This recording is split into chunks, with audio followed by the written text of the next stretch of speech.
Shabbat Shalom, sejam novamente muito bem-vindos ao nosso canal, ao nosso estudo da Torá, nessa nossa paraxá semanal, que é a Parashat Vaet Hanan, né? Meu nome é Marco Rodrigues, eu estou aqui, eu e Luana, vamos estar passando um pouquinho para vocês algumas nuances, algumas profundidades, algumas conexões dessa paraxá sobre uma forma judaica de se pensar todas as escrituras. E é assim que nós temos aprendido de nossos rabinos, muito importante falar, que são rabinos judeus, são rabinos judeus legítimos, autênticos, que têm nos ensinado sobre judaísmo. E são aqueles que falam lá no livro de Apocalipse, que têm realmente, são judeus e têm o testemunho de Yeshua. Isso que é importante. Se você está procurando aí, você está nos canais do YouTube, se você está nos perfis do Instagram, do Facebook, e procura alguma comunidade para estar junto, para caminhar junto, aprendendo de uma fonte judaica autêntica, né, de pessoas que realmente ensinam o judaísmo com Yeshua, e que nós sejamos enxertados na casa de Israel através de Yeshua, você está no lugar certo. Bem, hoje, como eu falei, a Parashá é Vaet Hanan, né? Essa Parashá é uma das parashiot mais ricas que temos, uma das porções mais ricas que temos, porque ela contém dois aspectos muito importantes. A primeira que é a repetição do Aseret HaDebrot, ou das 10 palavras, né, que traduzem muito em português como 10 mandamentos, mas na verdade são 10 palavras, porque mandamentos temos muito mais dentro da Torá, né?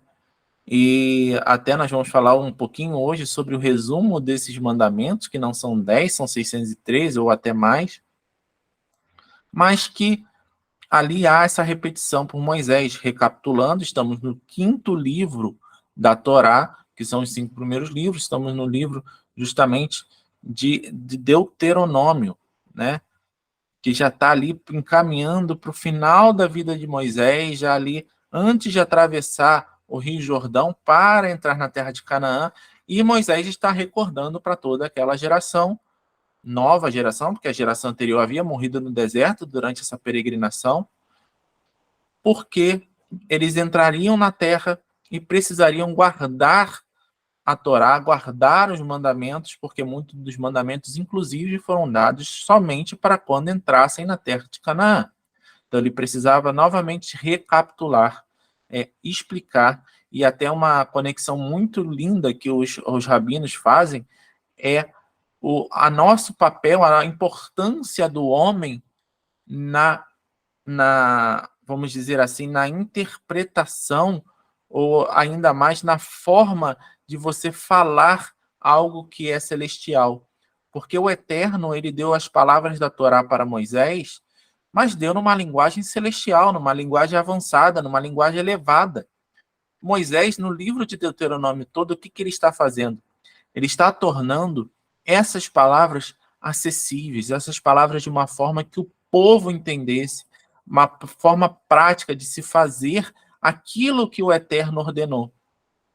E chegamos, depois da Parashá Devarim, que foi a Parashá Devarim, que inclusive é o nome do livro de Deuteronômio, que significa palavras, chegamos a Parashá Vaet Hanan.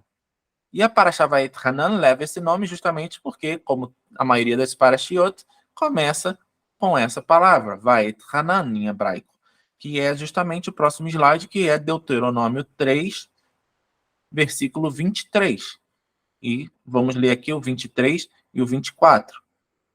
Também eu, nesse tempo, implorei ao Senhor Adonai, dizendo: Ó Senhor Deus, já começaste a mostrar ao teu servo a tua grandeza e a tua mão poderosa. Pois que Deus há nos céus ou na terra que possa fazer as obras e os feitos poderosos que tu realizas?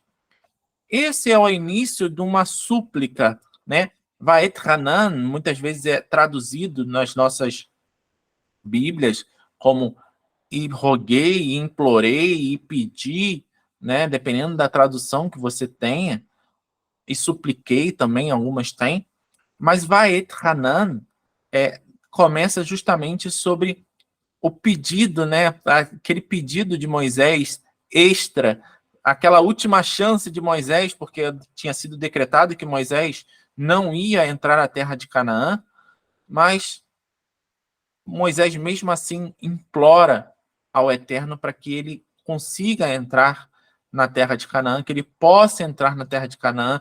Na verdade, ele tem um receio de que o povo se perdesse, um zelo de que o povo se perdesse ao entrar na terra de Canaã e ele não estivesse lá. E foi justamente Moisés que recebeu a Torá e recebeu a forma de se fazer as coisas que estão ali na Torá. Então, existe esse pedido, esse rogar final. E muito interessante, tem muitas coisas aqui nesses 2 versículos específicos, né, que fala justamente, mas eu vou me ater basicamente à palavra agora de início, a palavra Vaet Hanan, né, que Vaet Hanan, inclusive é o próximo slide, pode passar, por favor. Vaet Hanan, ele tem justamente na sua raiz a palavra Ren. A palavra ren, que também se traduz em muitas Bíblias, em muitas passagens, em muitos lugares, como graça. Mas existem várias palavras no hebraico que são traduzidas para nossas Bíblias em português, sem fazer diferenciação, como graça, bondade, misericórdia, favor, e muitas vezes há uma mistura desses termos.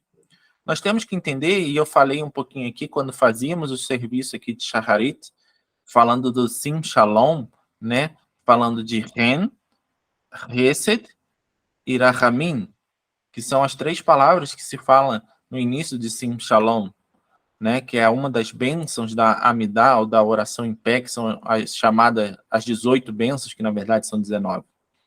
Mas existe uma diferença de Ren, de Hesed e Rahamim. Ren, a gente pode interpretar como favor imerecido. Vocês sabem, muitas vezes na Brit Hadashah nós já escutamos, inclusive, nas igrejas, falando sobre isso. Nós somos salvos pelo favor imerecido do Eterno, o favor imerecido de Deus, né? Mas existe uma diferença entre Ren, Hesed e Rahamim. Ren é justamente esse favor imerecido. É algo que vem de cima para baixo. É algo que vem, por exemplo, de um rei para um súdito. Quando um súdito implora um favor a esse rei pode conceder ou não. Em muitos dos casos, por exemplo, nós temos alguns países ainda que são monarquias, mas mesmo os países que não são monarquia, que são repúblicas, e alguns desses países você tem penas de prisão perpétua, penas de morte. Em algum desses países ainda existe isso, segundo as suas leis. Mas se apela, por exemplo, em última instância, depois de uma pena de morte, principalmente, como é mais conhecido, se apela ao rei ou se apela ao presidente para que ele conceda o perdão, que ele conceda a graça, a sua graça, o perdão daquela pena. Até ficou muito conhecido um caso aí, uns tempos atrás, sobre uma graça que um presidente deu, inclusive no Brasil, para uma pessoa, e foi muita polêmica, foi muito isso. É esse tipo de graça, de favor imerecido. Ele não merecia, ele foi condenado realmente, todos estavam perdidos. E Ren vem muito disso. Vem dessa ideia da humanidade que estava perdida, da humanidade toda ter acesso a esse favor imerecido. Já Hesed, a gente traduz e a gente fala muito no Salmo 139, do Salmo 136, de Hesed, né? Que a misericórdia, que muitas vezes é traduzida como misericórdia, ela tem uma diferença primordial, que a misericórdia ela é dada a partir de uma aliança. A partir de uma aliança, se você tem uma aliança com Deus ou com o Eterno, você pode ter essa misericórdia. Então, resumindo, Ren, todo mundo tem, todos os ímpios têm, o acesso é a todos, é livre. Mas a verdadeira salvação, ela vem do Hesed, da misericórdia. A partir do momento que você faz uma aliança com o Eterno e passa, principalmente, a andar pelo caminho do Eterno. Mas eu falei que são 3 palavras. A gente está falando de Vait Hanan, falamos de Ren, falamos de Hesed e Rahamim. Rahamim, ela é uma palavra que vem justamente da palavra hebraica Rehem. Rehem, que significa ventre. Então vocês imaginem só.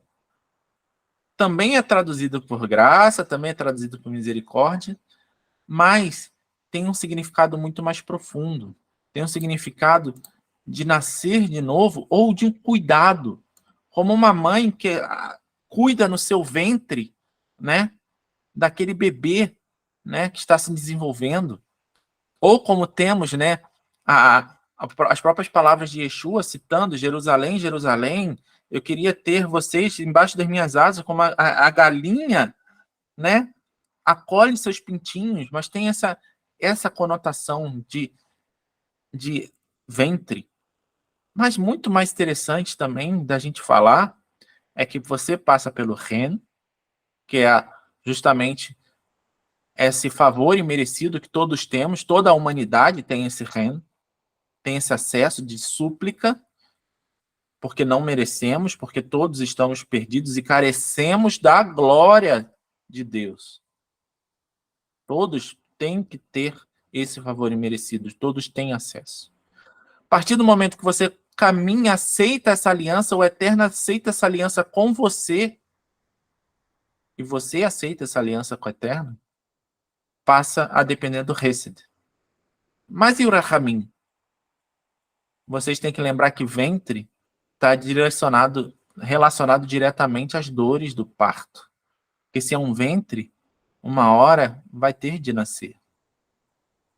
Por mais que você ande junto do Eterno em sua aliança, ande nos caminhos, cumpra os mandamentos, cumpra o caminho do Eterno, você vai passar pelas dores do parto. No mundo tereis aflições, mas tem de bom ânimo, eu venci o mundo.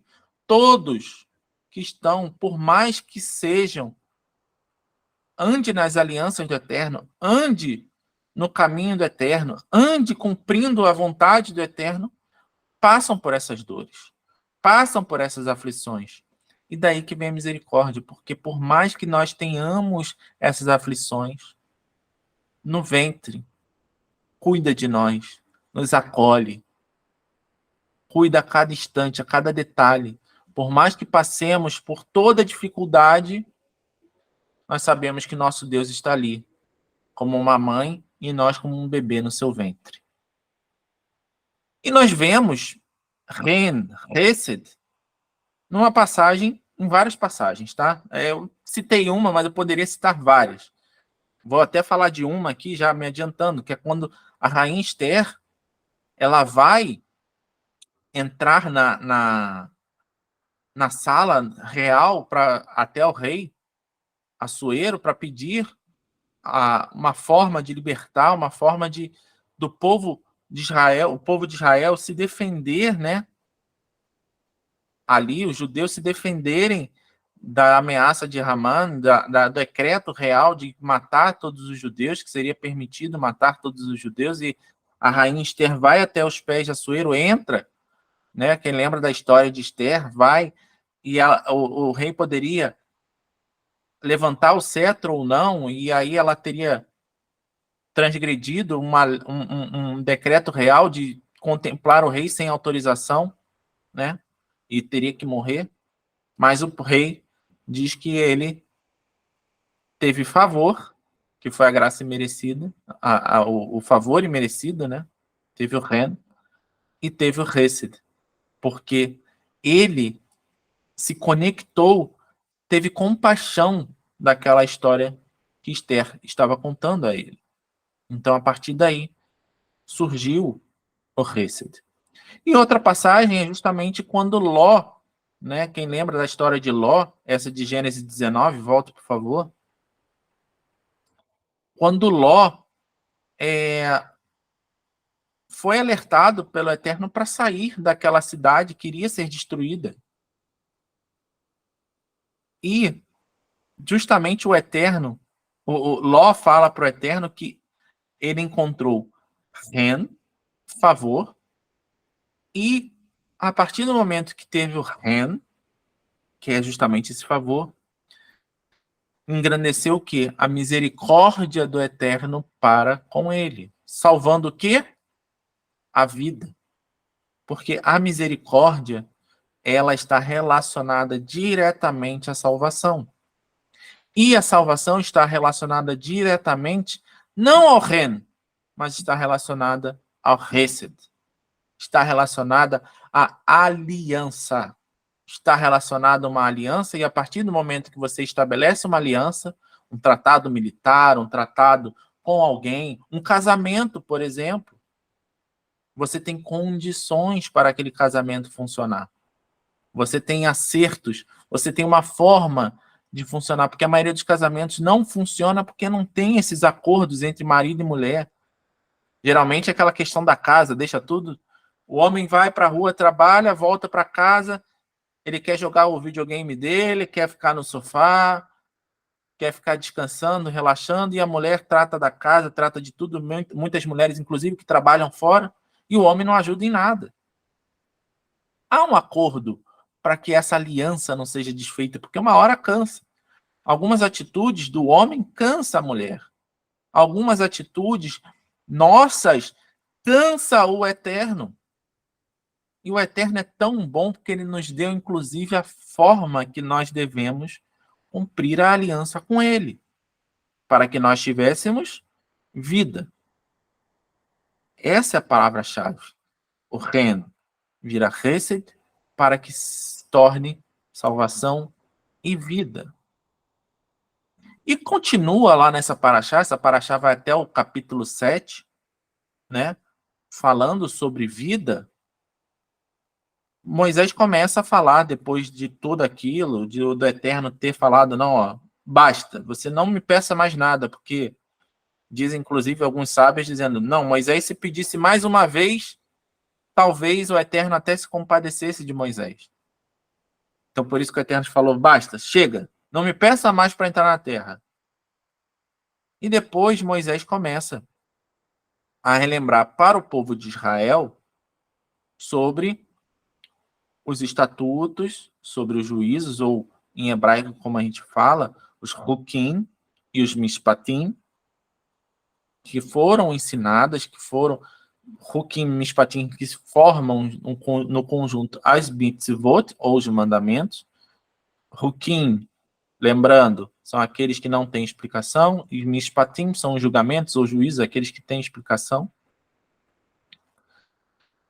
E justamente ele começa a recordar isso para aquele povo que ia entrar em Canaã. E culmina depois, adiante, falando do Shema, dos 10 mandamentos, né, das 10 palavras, e posteriormente o Shema. Ele estava fazendo um resumo, ele estava fazendo ali, ó, lembra disso. Mas o mais importante aqui em Deuteronômio 4:1, que eu vou ler para vocês agora, é a palavra vivam. Agora, pois, ó Israel, ouça os Hukim e os Mishpatim, os estatutos e os juízos que eu lhes ensino, para que vocês os cumpram. Não é para que nós saibamos, mas para que nós cumpramos. Para que vivam. E depois entrem e tomem posse da terra que o Senhor, Deus de seus pais, está dando a vocês. Mas o motivo do cumprimento é vida. O motivo de nós ouvirmos os estatutos e juízos, por isso que a profissão de fé começa com ouvir, com chamar, ouça. Está escrito aí também, chamar, se vocês verem, a terceira palavra é chamar, ouça os estatutos. O ouvir os estatutos não adianta só ouvir. Aquilo tem que entrar em nossos corações e se tornar real, tem que se tornar cumprimento, para que nós tenhamos vida. E como vimos, a vida está relacionada diretamente à aliança, e a aliança está relacionada diretamente ao Hesed, da misericórdia. A partir do momento que nós queremos provar da misericórdia do Eterno, significa que nós temos que cumprir aquelas alianças. E essas alianças são os estatutos e os juízos que o Eterno nos dá. Agora, lembrando de um resumo, já que Moisés aí também está fazendo um resumo, quando ele fala dos Ruquim, dos Mishpatim, ele não está citando todos e começa a falar das 10 palavras e começa a falar do Shema. Nós temos um comentário de Kliakar sobre justamente um trecho, né, que é muito importante para a gente aí, quem conhece a Brit Hadashah, quem conhece as palavras de Yeshua, e ele está citando justamente, fazendo comentários sobre Levítico 19, 18. Quando muitas pessoas pensam que amarás ao teu próximo como a ti mesmo, ou amarás ao teu semelhante, está só no Novo Testamento. Não, gente. Yeshua estava citando Levítico 19, 18. E Kliakar faz esse comentário sobre Levítico 19, 18. E amarás o teu semelhante. Nossos sábios, que sua memória seja abençoada, disseram que este é um grande princípio geral na Torá. E o Tratado de Shabat, 31a, que é um tratado do Talmud, lá há uma história em que um certo prosélito, um convertido, que disse: ensina-me toda a Torá, enquanto eu estou com um pé só. Então Hillel ensinou-lhe o verso: amarás o teu semelhante como a ti mesmo. Engraçado, Hillel estava justamente... E Yeshua falou as mesmas palavras que Hillel falou. Ele resumiu: e amarás o teu semelhante a ti mesmo. E o que te é odiado, não faça ao teu semelhante. E o resto, o que é o resto? O resto é comentário. O resto todo, todos os mandamentos, tudo é comentário. Mas ele termina falando nessa passagem sobre o seguinte: vá e aprenda. Hillel chegou e falou: vá e aprenda. Aprender, amar o seu semelhante como a ti mesmo, amar o teu próximo como a ti mesmo, é um aprendizado constante. E é um aprendizado vivenciado. E esse é um resumo de toda a Torá. Quando Yeshua é perguntado, ele resume a Torá. Quando ele está falando amar o seu próximo e amar a Deus, é inclusive como está na continuação dessa explicação de Kliakar. Continua, por favor. Ensinou-lhe o versículo: amarás o teu semelhante como a ti mesmo. Porque os sábios disseram lá em Makot 24a, que é outro tratado do Talmud, citando aí Abacuque 2,4, Abacuque veio e resumiu todos os mandamentos em um. Um homem justo viverá pela sua fé. Está lá em Hebreus também, né? Está lá em Romanos também.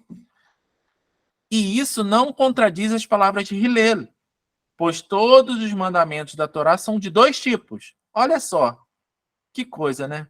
Uma escritura judaica, um comentário de um rabino judeu sobre Levítico, que é a Torá. Dois tipos. Um são os mandamentos entre os homens e Hashem. Os mandamentos são chamados verticais, nosso relacionamento com Hashem. E o fundamento de todos eles é a fé em Hashem, fé em Deus. O segundo são os mandamentos entre o homem e o seu semelhante, são a relação horizontal entre nós. E o fundamento de todos eles é: amarás o teu semelhante, o teu próximo, como a ti mesmo. Sobre este alicerce resumiu os mandamentos entre o homem e seu semelhante. Além disso, ele também lhe ensinou o final do versículo: Ani Adonai, eu sou Adonai, como está lá em 19, 18, termina falando eu sou Adonai, que é o alicerce sobre o qual Abacuque resumiu todos os mandamentos da Torá, ou seja, a fé em Deus, a fé em Hashem. Gente, isso é o que a gente fala quando restaurar a judaicidade de Yeshua. Yeshua, um rabino, deu exatamente essas mesmas palavras. Kliakar, gente, não pensa que Kliakar é antes de Yeshua, não, é bem depois, tá? E esse escrito não é cristão. E quando a gente fala, muitas vezes, que muitos dos ensinamentos que são dados, muitas vezes estão errados, mas muitos ensinamentos estão também corretos. Nas igrejas, quando a igreja fala, por exemplo, e a gente aprende isso nas igrejas, que as 10 palavras, os 10 mandamentos, está resumindo. Quando Yeshua falou amarás a teu próximo como a ti mesmo, e amarás a Deus acima de todas as coisas, ele está resumindo. E Yeshua responde justamente o Shema, como está nessa paraxá, em Deuteronômio 6. Então, exatamente. Eu queria só dar uma palavrinha pois não? a respeito disso, porque, assim, nas igrejas, normalmente é ensinado, né, que os mandamentos de Deus foram abolidos por Yeshua quando ele cita essas duas passagens, quando ele cita o Shema, né, o amarás a Deus acima de todas as coisas, e quando ele cita amarás o teu próximo como a ti mesmo. Então, eles falam, não, agora os mandamentos de Yeshua são só dois. Só que isso é uma falta de entendimento, porque normalmente eles pegam esses dois e pensam que é só isso. E aqui nós vemos, inclusive, em conteúdos judaicos, né, de pessoas que não creem em Yeshua, que eles pensavam a mesma coisa, ou seja, é tudo um pensamento judaico. O pensamento que Yeshua estava ali era um pensamento judaico, ele estava fazendo um resumo de toda a Torá, falou, esse é o principal, porque todos os mandamentos estão relacionados a isso. Né? Então, quando nós falamos, por exemplo, vamos agora ampliar um pouquinho nas 10 palavras, né? Os 4 primeiros mandamentos é o mandamento vertical, é o relacionamento do homem com Deus, né? Com Hashem. Da mesma forma, do quinto em diante, está falando do nosso relacionamento horizontal, nós com o nosso semelhante, com o nosso próximo, não é? E aí, se você for estender mais ainda isso aos 613 mandamentos da Torá, todos eles têm a ver com Hashem, nosso relacionamento pessoal, por exemplo, todo o serviço do templo, as ofertas, o sacrifício e tantas outras coisas têm a ver com o nosso relacionamento com Hashem. E os outros mandamentos, aqueles que têm a ver, por exemplo, com se você achar um objeto ou alguma coisa que pertença a outra pessoa, de você não ficar com isso, mas você guardar ou devolver àquela pessoa, é um tipo de mandamento. Quando ele fala sobre adultério, quando fala sobre tantas outras coisas, está falando do relacionamento com o próximo. Então, todos, 100% dos mandamentos estão relacionados nessas duas categorias. Nosso relacionamento com Deus, nosso relacionamento com o próximo. Então, Yeshua não estava inventando nada. Yeshua estava apenas repetindo o que todos os rabinos repetiam ao longo da história. E é isso que nós precisamos resgatar. Nós temos que entender o contexto para entender o que Yeshua falou, o que Yeshua ensinou. É igual quando você estava falando sobre graça, sobre Ren, sobre graça, as pessoas não, somos salvos pela graça e esquece do restante, né? Mas não, ali está dizendo que é um favor imerecido, todos nós recebemos isso. Foi assim que Abraão também recebeu essa graça. Não é? Ele era idólatra, a família dele era idólatra, e Hashem simplesmente convidou ele para fazer uma aliança com ele. Não é? E nesse momento que ele recebeu graça. Todos os mandamentos do Eterno vieram depois. É a mesma coisa com a graça agora na Brit Hadashah, na aliança renovada, né, que nós chamamos de Novo Testamento, é a mesma coisa. Essa graça, ela vem porque nós não fazemos parte do povo de Israel, então nós estamos fora, somos das nações, e essa graça é estendida a nós, é a graça de você poder também fazer parte do povo, de você também ser salvo. Mas a partir daí, os mandamentos vêm em seguida. Né? Você precisa ter essa convicção, e isso é o que Yeshua estava explicando quando perguntaram a ele, porque, na verdade, eles perguntavam as coisas para saber se ele realmente estava ensinando de acordo com o que eles entendiam naquele momento, e Yeshua não decepcionou, muito pelo contrário, porque ele conhecia o intuito deles, ele conhecia tudo, e ele simplesmente explicou as mesmas coisas, ele não mudou nada, ele repetiu exatamente o que está aqui.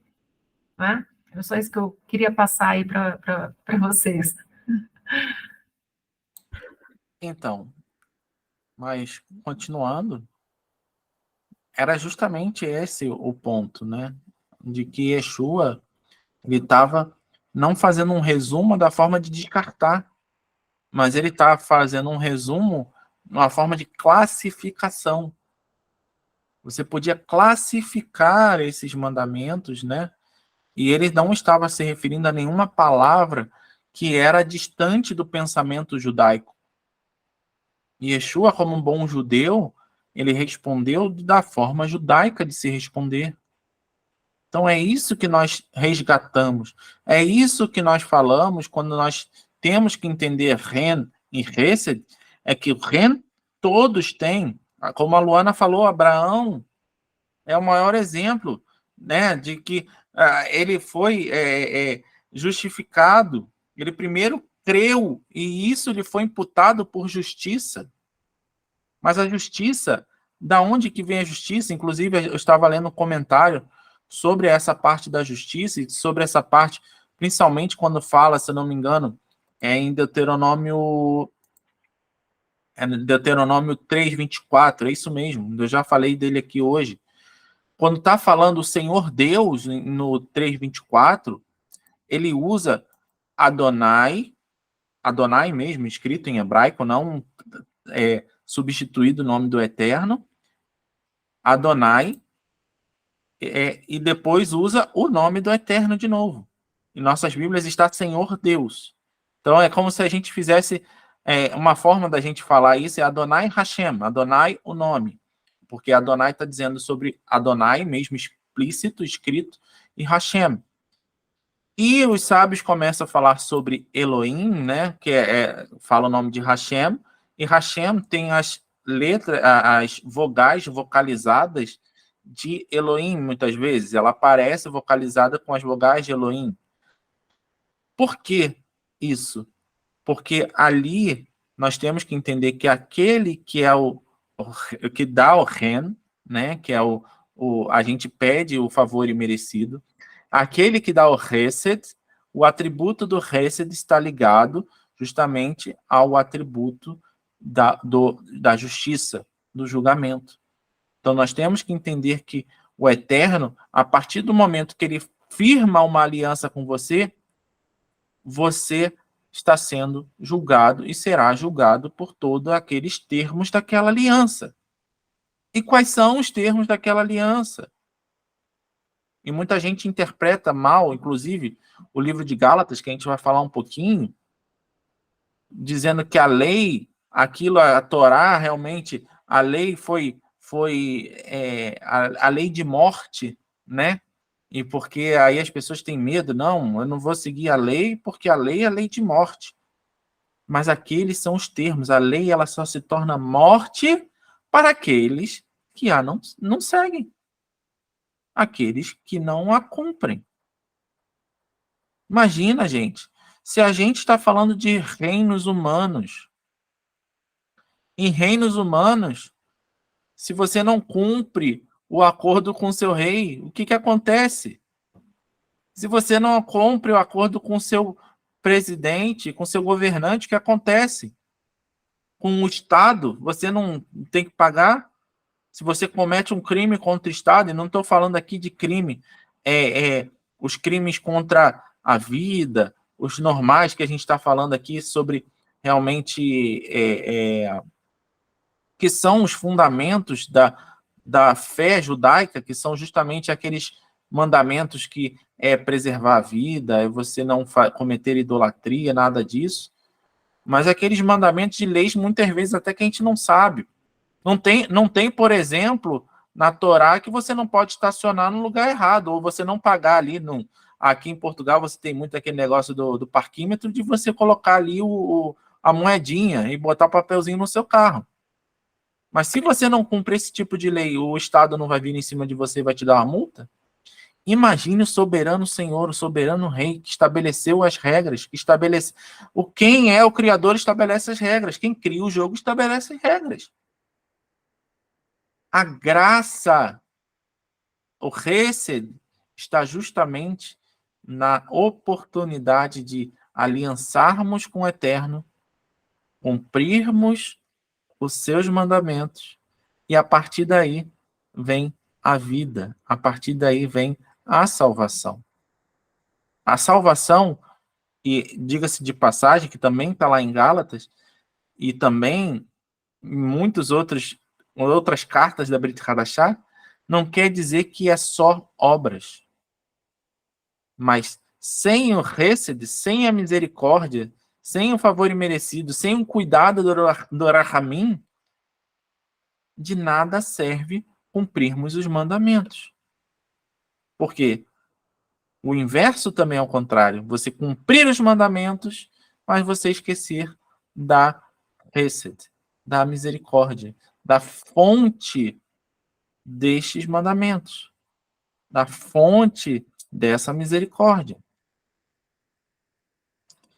Então, voltando, e falando sobre a Kedat Yitzhak, quando faz um comentário sobre Deuteronômio 30, já que a gente está falando de escolher a vida, estamos falando de vida, falamos o tempo todo de vida, seja no início de Deuteronômio 4, falamos de vida, que é para a vida, os mandamentos são para a vida, eles se tornam morte para quem não segue, mas se tornam vida para aqueles que fazem a Torá para si.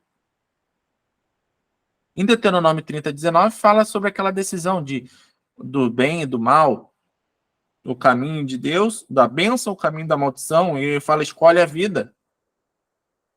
E ele faz um comentário falando, quando a Torá, lá em Deuteronômio 30, 19, diz escolha a vida, é sobre a forma de viver a que está se referindo. Nós devemos escolher a qualidade de vida que garantirá para nós mesmos a verdadeira boa vida. Porque muita gente pensa que boa vida hoje é ser rico, é você ter uma boa casa, você ter um bom carro, você ter um bom trabalho, você ter um bom emprego, você ter um bom salário, ter uma família bonita, feliz, ter uma cirurgia plástica. Tem muita gente que acha que é isso, boa vida. Né? Viajar o mundo todo, viajar o tempo todo. Mas a boa vida é a vida eterna, como está dizendo aí.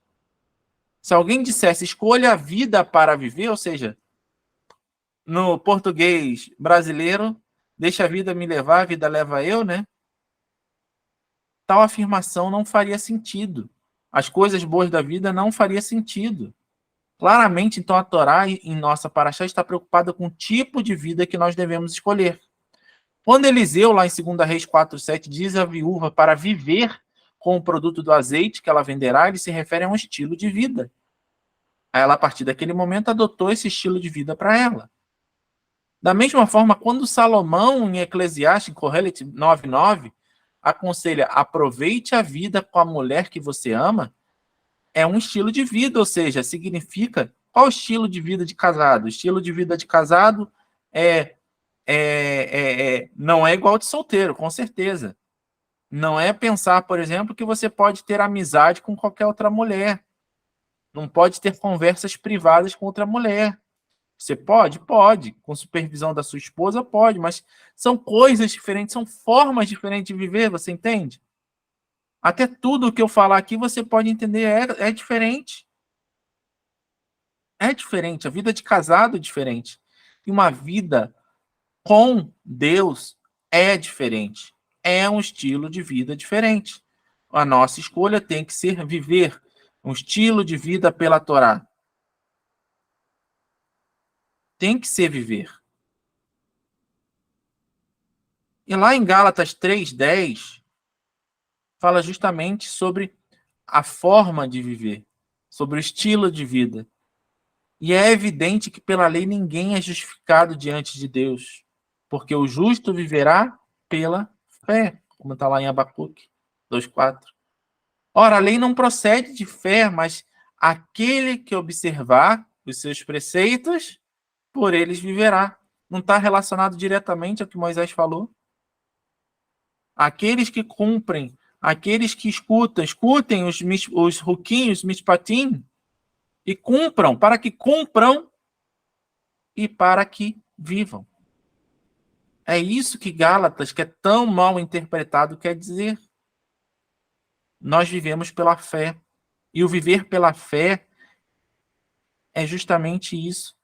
É a misericórdia do Eterno. É o transformar o Ren em Hesed, para que nós estejamos dentro do Rahamim, estejamos dentro do ventre, sendo nutridos. Sim, é porque a Shaul é sempre muito mal interpretado, né, nas escrituras, né, principalmente pela modernidade, não é? Tanto em Romanos, quanto em várias outras cartas, sempre que tem alguma questão referente à lei, As pessoas, principalmente por não ter o contexto judaico adequado, né, a origem dos apóstolos, eles acabam distorcendo um pouco, né?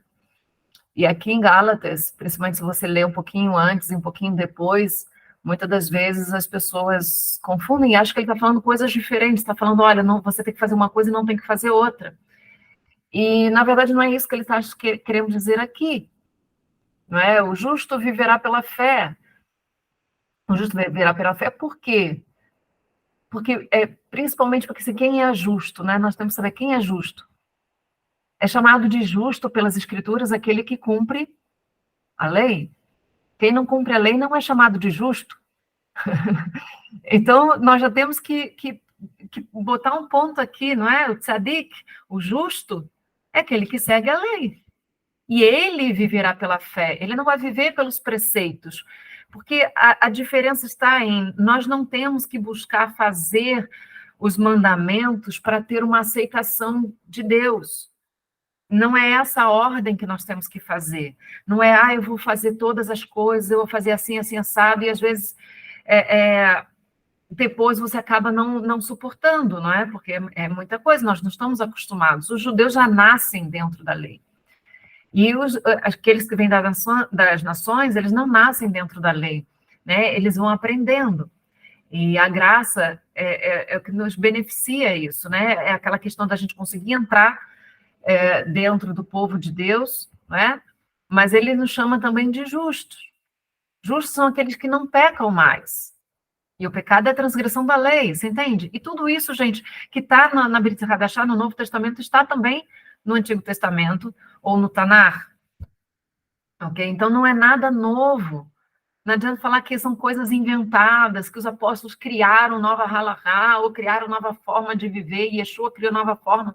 Nada, tudo que eles estavam ensinando são questões, eles estavam citando o Tanar, eles estavam apenas ensinando, explicando, né? E mostrando que o justo, aquele que vive para o eterno, ele vive pela fé, porque ele confia no eterno, ele não confia nos mandamentos que ele está seguindo. Essa é a diferença.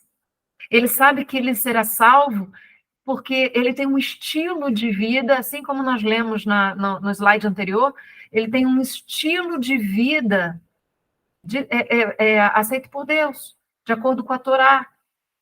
Ele vai aprendendo e ele vai aplicando, ele vai aprendendo, ele vai aplicando. Quando é natural, quando você vai vivendo isso, você vai aprendendo e vai aplicando, isso é natural para você.